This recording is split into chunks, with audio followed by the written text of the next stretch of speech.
in the Horn of Africa lies Somalia, a country most known to us because of Al-Shabaab, piracy, terrorism, and the biggest consumer of cat. A country that has struggled with instability for almost 30 years now. Some even call it a failed state with an extremely hostile political and business environment.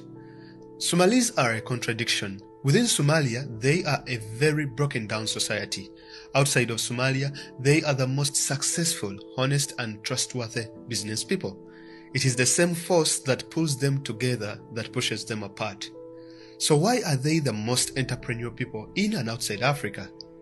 Look, I'll share with you a perspective about Somalia that goes past conflict, cat, terrorism, and piracy. You know, the popular narratives, right? I believe that Africans have a lot to learn from the experience and practices of business and entrepreneurial Somalis. Let's begin in 1988 when a civil war broke out in Somalia that ravaged the country, leading to the departure of thousands of people outside the country to make new homes in the United Kingdom, USA, Canada, Kenya, Sweden, UAE, and South Africa, and so on. In South Africa, a small section of Johannesburg's Mayfair neighborhood offered sanctuary to Somali refugees fleeing the war. They created a Little Mogadishu, a 3-block wide replica slice of Somalia. Little Mogadishu has streets lined with restaurants and Somali-owned shops offering money transfers, travel, clothing, and spicy aromas from Somali restaurant kitchens. The Western Cape of South Africa also has a growing Somali population with over 5,000 Somalis living and trading in Belleville Central Business District. They on average outperformed local traders, creating a blueprint for small business success. Selling everything from underwears to internet services, all at low prices. In the United States, the majority settled in Minnesota, hosting one of the largest Somali communities in the Somali diaspora, with estimates ranging from 30,000 to 100,000 Somalis.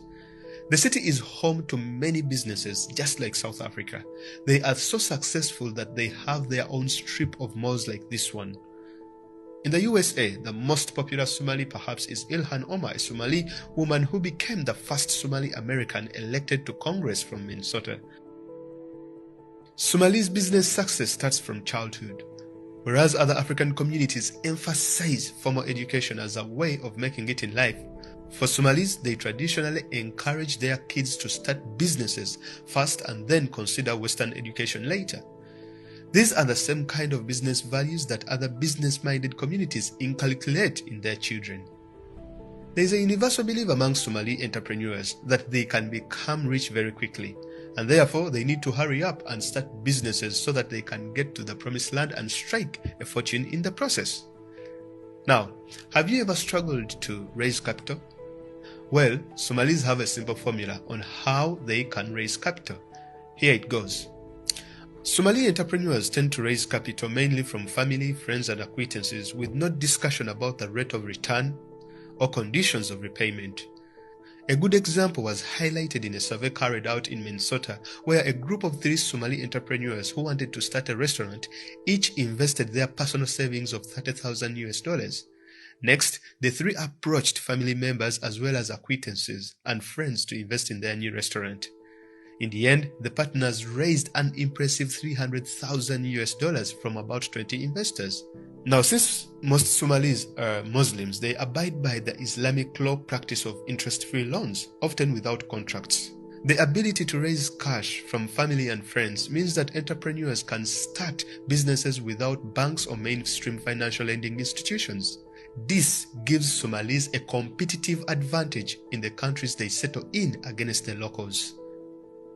When natural disasters or social unrest affects Somalis, members are ready to provide a helping hand where needed. They often give even job opportunities to new arrivals still finding their feet. In some cases, they might even offer shares in their businesses to hard-working countrymen. Now, the ultimate Somali business secret rotates around one major factor, and that is trust. In most places where Somalis run businesses, they have always repeat customers for this reason and many more. They exhibit trust in their lending practices as well as running of their businesses. There is one thing I came across called Hawara. That is very common among Somalis. It is an informal money transfer system that I would literally call trust on steroids. And here is how it works. Say Farah lives in Nairobi but wants to send money to his brother Ali in Dubai. Farah will find a Hawarada or a Hawara agent, provides him with the details of the transaction, which includes the name of his brother, that is Ali, the city of residence, and a password. Farah will also get in touch with his brother Ali to provide him with the password and the details as well. The Hawarada agent in Nairobi then contacts another Hawarada agent in Dubai through his list of contacts and asks him to meet up with Ali to provide him with Farah's cash. Now, they meet and Ali gets the money after correctly stating the password he received from Farah. After the transaction, the Hawarada in Dubai now is owed that amount by the Hawarada back in Nairobi.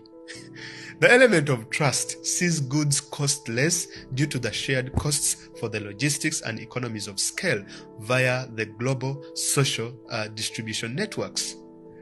According to Francis Fukuyama, an American political scientist and political economist, people and countries with high trust equities such as Japan, America, and Germany are economically successful.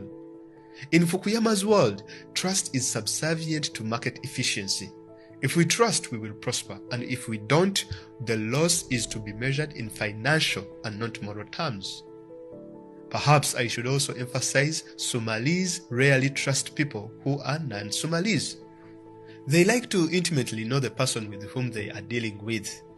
For the most part, they are very warm, forthcoming, and welcoming. But in the business world of Somali entrepreneurs, it is not what you know, it is who you know and who you trust. Somalis are also high-risk takers who don't fear losses. They spread risk through investing in several small businesses, or often co-owned by several investors. Being a resilient people, Somalis are willing to take risks and accept smaller profits. They view their shops as long-term investment and look to grow their capital collectively. And if the price is right, they are willing to sell their businesses to local investors and move on to the next investment, usually much bigger than the previous one. The other thing is that there is no question that Somali entrepreneurs are ambitious and hardworking people. Some of them work more than 16 hours a day in a full-time job at the same time running their businesses. This is how they have managed to expand and create business empires. A good example is in Kenya, in a place called Isliye, where Somali refugees began converting their rooms into small shops during the day. The lodging moved into a mall hosting shops selling clothes, cosmetics, shoes, and cheap electronics. And in a courtyard featured with Somali women draped in gold for sale, and money changers offering the best rates in town, clustered around the narrow entrances. Business boomed, and it's said that over $1.5 billion is invested in Isliye alone. Starting in the late 2012, a mass exodus of Somali residents was reported after a prolonged period of harassment by the Kenyan police and the public. Hundreds of Somali entrepreneurs withdrew 10 to 40 billion shillings from their bank accounts, intending to reinvest most of that money back in Somalia. The collective departures mostly affected Isliye's real estate sector as landlords struggled to find Kenyans able to afford the high rates of rent for the apartments and shops vacated by the Somalis. The success in Isliye led to a rapid replication of this Somali model. All of this proceeded in an area of crumbling infrastructure, terrible roads, and decades of state neglect in general. The success of Somalis comes with its challenges as well. You see, most of the businesses they are engaged in are small-scale trading in electronics, fabrics, and restaurants, which puts them in direct competition with local investors who feel this should be a reserve for the nationals. As a result of this, there have been clashes involving locals and Somalis in countries like Kenya, Turkey, and South Africa, among others. In countries where locals have tried to replicate their business practices to directly compete with them, the locals have tried everything, but they have always fell short when it comes to trust. So wrapping this up, the ultimate secret to Somali business success is trust. If you're struggling in business, try it and see what happens. I know many Africans who, if they worked on their trust issues, would be more successful in business, just like the Somalis.